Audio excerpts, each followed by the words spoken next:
A container has two chambers of volumes U1 equal to liters and V2 equal to 3 liters separated by a partition made of a thermal insulator.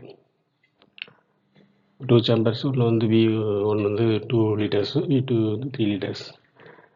ரெண்டுமே என்ன partition முடிவு பண்ணியிருக்காங்கன்னா ஒரு thermal insulator partition பண்ணியிருக்காங்க. Chambers contains N1 equal to 5 அதே மாதிரி N2 equal to 4 moles of ideal gas. Pressures வந்து என்னன்னா P1 வந்து 1 atmospheric pressure, P2 வந்து 2 atmospheric pressure.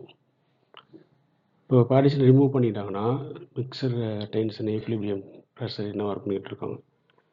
So by energy conservation E1 + E2 is equal to E mixer.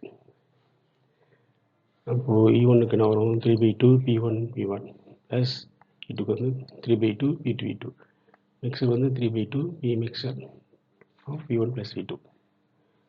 So 3/2 அப்படி இருக்குது. P1க்கு 1 atmospheric pressure, P1க்கு வந்து 2 liters plus 3/2 வந்து 3/2, P2 வந்து 2 atmospheric pressure, V2 வந்து 3 liters.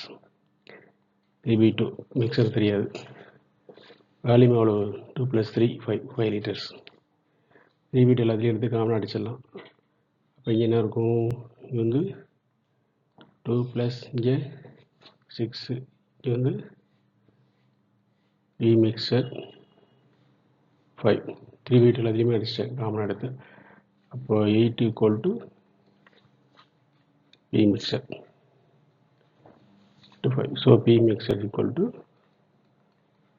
8/5 is equal to 1.6 atmospheric pressure.